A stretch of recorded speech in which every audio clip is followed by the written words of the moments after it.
Here's something we're rarely told. The answer is not always the goal. We're trained from the very beginning to treat questions like problems and answers like prizes, to get to the solution as fast as possible and feel clever for arriving. But some of the most important things in a life aren't solved that way. They're lived into. And tonight, of all nights, is the one to remember that.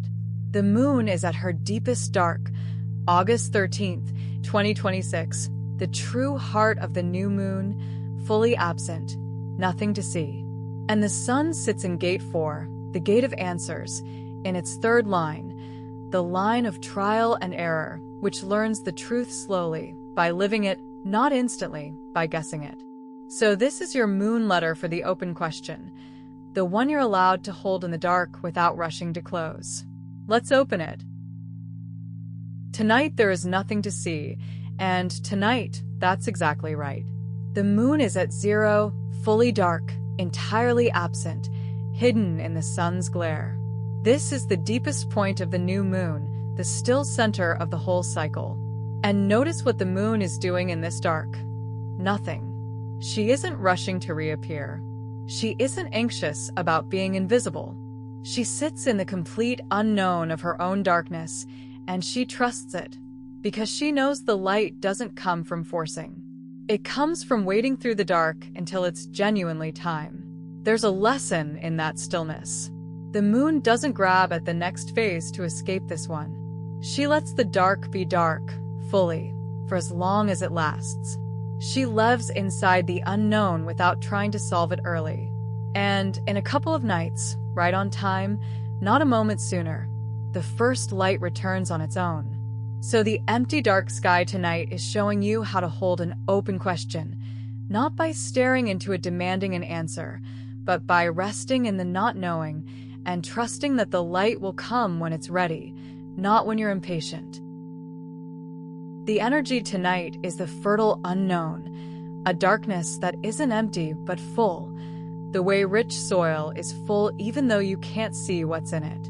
This is the mood of the pause before insight, the quiet before a real decision, the space where something is forming that isn't ready to be named yet. And it can feel uncomfortable because our minds hate an open loop. The moment a question appears, something in us scrambles to close it, to decide, to conclude, to move on. But tonight's energy invites the opposite. It invites you to let one thing stay genuinely open, to sit in the fertile dark of not knowing and trust that it's working on you, the way soil works on a seed, quietly, out of sight. You don't have to solve your life tonight. You don't have to have the answer to the thing that's been nagging you. Tonight, you just have to be willing to not know for a little longer, and to trust that the not knowing is where the real answer is quietly being grown. In human design, the sun is in gate 4, line 3. Gate 4 is the gate of answers, the mind's drive to find a formula, to resolve the unknown, to know. And on its own, that drive is powerful, but it has a shadow, and gate 4's shadow is answering too fast, reaching for the nearest explanation just to make the discomfort of not knowing stop. That's where line 3 comes in, and it's the perfect correction. Line 3 is the line of trial and error, the one that learns truth not by guessing it cleverly in one shot, but by living, testing, getting it wrong, adjusting, and slowly arriving at what's real. Line 3 knows something gate 4's impatience forgets, that a real answer is often earned, not grabbed. That the first solution is rarely the true one. That you find out what's actually right by living your way toward it, not by deciding quickly and defending the decision. So tonight, gate 4 line 3 asks a mature thing of you. When your mind rushes to slam an answer onto an open question, notice it and choose instead to keep the question open a little longer. Let trial and error do its slow, honest work. The answer you live into will be worth 10 of the answers you grab. So let's be honest about why we grab the nearest answer, because seeing the pattern is what loosens it. The first reason is the plainest. Not knowing is uncomfortable, and we'll do almost anything to end the discomfort. An open question sits in the mind like a splinter. So we reach for the fastest available answer, not because it's true, but because it makes the itch stop. The relief feels like resolution. It usually isn't. The second reason is stranger, but you'll recognize it. A wrong answer often feels safer than an open question. Once we've decided something, even wrongly, we get to stop wondering, stop being vulnerable to not knowing, stop sitting in the unknown. We'll cling to a bad conclusion just to be done with the uncertainty. Third, certainty soothes us even when it's certainty about nothing. The human mind would rather be confidently wrong than honestly unsure because confidence feels like safety. It's why people defend opinions they haven't examined. The certainty itself is the comfort, regardless of whether it's earned. And fourth, the one worth sitting with. The fast answer is usually the fear talking, not the truth. When you feel that urgent pull to resolve something right now, pause and ask what's actually driving it. 9 times out of 10, it's not clarity. It's the discomfort of the open question, trying to close itself. And the answer that comes from fear is almost never the answer that comes from truth. So if the fast answer is so often the fear talking, what does a held question actually give you in return? Quite a lot, it turns out. First, a question kept open keeps gathering information. The moment you close it, you stop collecting. But leave it open, genuinely open, and you keep noticing things that bear on it. A detail you'd have missed, a feeling that clarifies, a piece that only made sense in hindsight.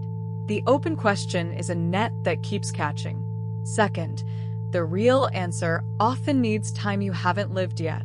Some questions simply cannot be answered from where you're standing today because the information that resolves them is in the future, in an experience you haven't had, a conversation that hasn't happened, a version of you that hasn't formed. Rushing just gives you a guess dressed as an answer. Waiting gives you the real thing. Third, remember that trial and error, line 3's whole method, only works if you don't quit at the first try. The first attempt at almost anything is supposed to be partial, imperfect, informative.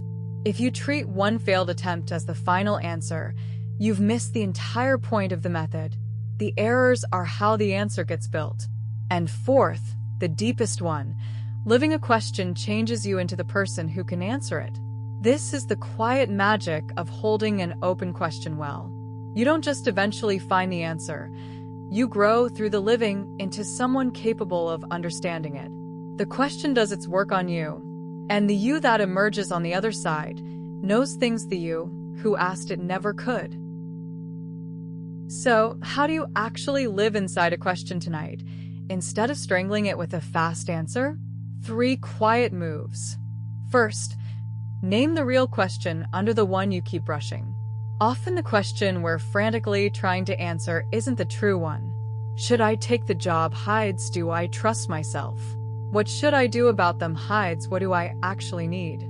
Sit for a moment and ask what the real question underneath is.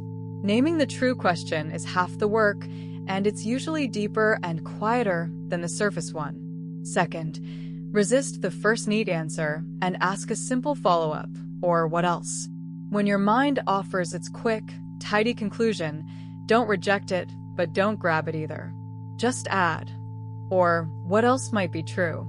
That one question cracks the false certainty open again, and lets more in. It keeps the loop honest. Third, let the question travel with you for a few days unforced. Don't sit and interrogate it. Just carry it lightly, the way you'd carry a seed in your pocket. Let it come up on a walk, in the shower, half asleep, in the spaces where real answers tend to surface. You're not solving it. You're living alongside it, letting it work. And here's what to trust while you do. The real answer, when it comes, won't feel like a guess you made. It'll feel like a knowing that arrived, quiet, settled, obvious in hindsight, the way the moon's light returns without you having forced a single beam. Grabbed answers feel like relief. Lived answers feel like truth. Tonight, in the dark, choose to wait for the second kind. Here is your ritual for the held question. quiet like the dark it lives in. When the evening settles, step outside into the moonless night and find the empty dark where the moon should be. Let that dark hold, for a moment, everything you don't yet know, and let it be all right that you don't. Then, name one real question you've been rushing to answer. Something you keep trying to resolve, to decide, to close, a choice, a worry, a should I. And under it, if you can feel it, name the truer question beneath the surface one. Say it silently, honestly, as a question, not as a problem to be solved tonight. Next, make a deliberate choice to leave it open, on purpose, for a few more days. Not because you're avoiding it, but because you're trusting it, trusting that the real answer needs a little more living before it's ready. Feel the small relief of being allowed to not know yet, and then set the question into the dark. Picture yourself placing it into the same black sky where the moon has vanished, not to get rid of it, but to plant it the way you'd plant a seed, and let it grow its own answer toward the returning light. Stand for one more breath with your open question resting in the dark, then walk back inside carrying it lightly, unforced, unanswered, and completely okay. So, let this be the letter you keep from tonight. A question you can hold open is worth more than an answer you grabbed too soon. The moon sits in her deepest dark and doesn't rush the light back. She trusts the unknown to do its slow work and right on time, not a moment early. The first glow returns. Your open questions deserve the same patience. The mind will always beg you to close them fast, to trade the discomfort of not knowing for the false comfort of a quick conclusion. But the fast answer is usually the fear talking. The real one is grown, not grabbed, earned by living the question until you become someone who can actually answer it. So, tonight, let one question stay open. Resist the tidy conclusion. Carry the wondering lightly into the returning light. And trust that when the true answer comes, you'll know it. Not as a guess you made in the dark, but as a knowing that arrived, quiet and certain, exactly when it was ready. Thank you for holding a question open tonight instead of forcing it shut, and for trusting the dark to grow an answer worth having. A new letter from the sky arrives every single day, and starting tomorrow the moon begins her return. The first sliver of new light, the very start of things becoming clear again. Until then, live your question gently, resist the quick answer, and let the knowing arrive in its own good time.